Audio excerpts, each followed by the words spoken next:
Que lindo, né? Os passarinhos, a gente já se acorda. Oh, ignorante.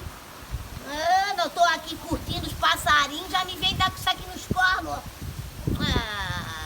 Tava numa paz. Quer dizer, né? Mais ou menos a paz, né? Porque rapaz dentro de casa a gente não tem paz. Ó, eu falei, o Tibério bota um encosto nisso aqui pra não bater.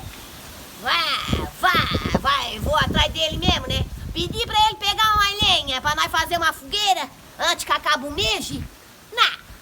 Ele agora eu tô aqui espiando de janela, tô vendo o trabalho do homem e o serviço que o triste fez. Pegou a lenha, isso aqui eu comecei a botar, e ele assim, ô nega, deixa que o resto eu boto, deixa que eu faço o resto, já estás com uma dor nas cadeiras, tu já tá mais velha. Eu disse, velho estás tu, não sou eu. Tu já estás arriado, ele pra mim, eu te boto no bolso, rapaz, eu faço coisa que tu não faz.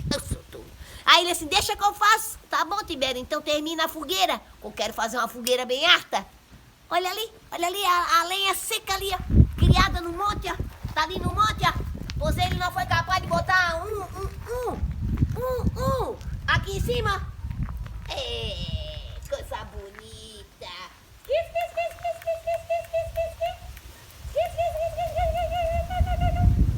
A música da Vardete, ó. A Dura da Vardete.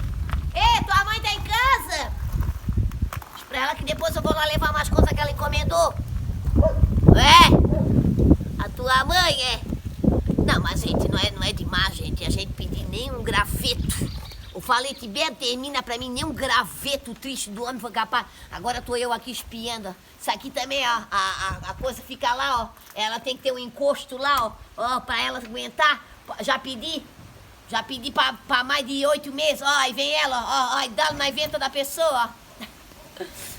Começou o dia, rapaz ainda de férias.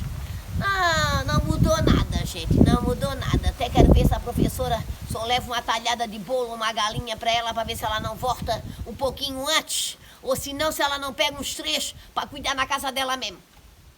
Tá difícil, mas a gente vai. Gavarinho nós vamos, né?